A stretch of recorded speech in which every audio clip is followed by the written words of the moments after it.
দর্শক, করোনা পরিস্থিতির আরো খবর নিয়ে এবার রংপুর থেকে যোগ দিচ্ছেন আমাদের আরেক সহকর্মী বাদশা ওসমানী। বাদশা, নিশ্চয় শুনতে পাচ্ছেন, রংপুরে করোনা পরিস্থিতি কেমন দেখছেন?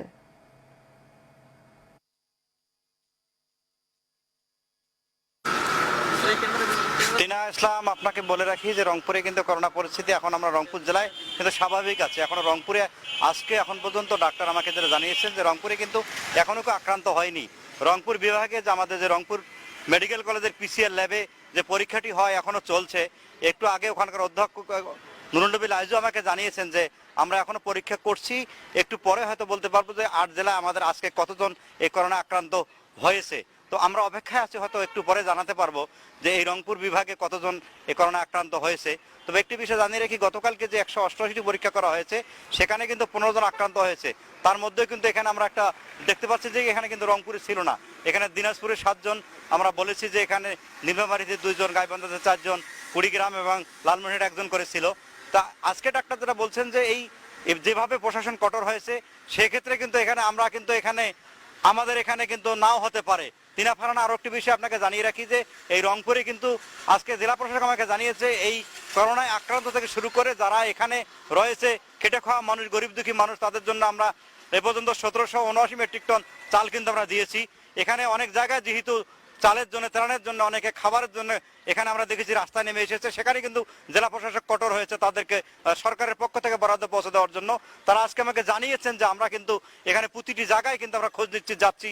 এবং আরও একটি বিষয় তারা জানিয়েছেন প্রশাসনের পক্ষ থেকে এখানে কিন্তু সেনাবাহিনী, পুলিশ থেকে শুরু করে সবাই কিন্তু চাচ্ছেন এখানে রক্ষা করার জন্য জনগণকে করোনার হাত থেকে। তারা কিন্তু পথে ঘাটে নেমে ইতিপূর্বে থেকে যেমন কাজ করে যাচ্ছেন। যদিও আজকে রংপুরে ঝড় বৃষ্টি হয়ে গেছে, কাল বৈশাখী যেটা আমরা বলি, আজকে রংপুর অঞ্চলে কিন্তু বয়ে গেছে, তারপরে আমরা দেখতে পাচ্ছি যে এলাকায় পুলিশ প্রশাসন, এখানে সেনাবাহিনী তারা কিন্তু বসে নেই। তারা প্রতিটি এলাকায় গেছেন, তারা দেখতেছেন, তারা এই করোনা থেকে বাঁচার জন্য, এই এলাকার লোকজনকে করোনা থেকে দূরে রাখার জন্য তারা কিন্তু এখনো মাঠে আছেন। তারা সব অপেক্ষা করে পুলিশের লোকজন তারা কিন্তু এখানে কাজ করছেন। আরো একটি বিষয় জানিয়ে রাখি যে রংপুরে কিন্তু একটি বিষয় বারবার কাজ করতেছে, যেটা সচেতনতার অভাব। আমরা দেখতে পাচ্ছি যে যেভাবে মানুষ সচেতন হওয়ার দরকার, কিছু কিছু এলাকায় কিন্তু ব্যতিক্রম ঘটছে। সেক্ষেত্রে কিন্তু এখানে নারায়ণগঞ্জ থেকে শুরু করে এখানে নারায়ণগঞ্জের লোকজন, এখানে ঢাকার লোকজন, তারা বিভিন্নভাবে আসার কারণেই কিন্তু আজকে আমরা দেখতে পাচ্ছি এখানে করোনার কিন্তু একটু হয়তো প্রাদুর্ভাব অনেকে আশঙ্কা করছেন। আমাদেরকে লালমনিরহাট থেকে জানানো হয়েছে, এখানে জানানো হয়েছে আমাদের কুড়িগ্রাম থেকে, দিনাজপুর থেকে, এখানে আমরা ঠাকুরগাঁও, পঞ্চগড় থেকে যেটা জানতে পেরেছি যে এখানে আমাদের গাইবান্ধায় যে যারা আক্রান্ত হয়েছে তারা কিন্তু এখানে আক্রান্ত যারা হয়েছে তারা কিন্তু এই ঢাকা থেকে আসার কারণে, এখানে নারায়ণগঞ্জ থেকে আসার কারণে আসলেই কিন্তু স্থানীয় লোক যারা এখানে ছিল তারা কিন্তু আক্রান্ত হয়নি।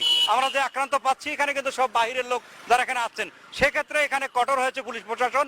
তারা বলছেন যে রাতে কোনো ট্রাক যেন লোকজন আসতে না পারে, সেজন্য কঠোর বার্তা দিয়েছে রংপুর ডিআইজি দেবরাজ ভট্টাচার্য। উনি এখন জানিয়েছেন যে আমরা প্রতিটি জেলার চেক পোস্ট বসিয়েছি জেলার শেষ প্রান্তে, সেখান থেকে এই জেলার লোক ওই জেলায় যেতে পারবে না, আসতেও পারবে না।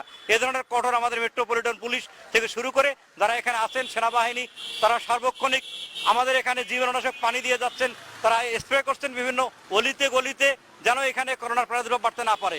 তিনা, রংপুর থেকে করোনার সর্বশেষ আপডেট ছিল আমার কাছে এই। জি বাদশা, আমরা বুঝতে পেরেছি। আপনাকে অসংখ্য ধন্যবাদ আমাদের সাথে যুক্ত হওয়ার জন্য। দর্শক, রংপুর থেকে জানাচ্ছিলেন আমাদের সহকর্মী বাদশা ওসমানী।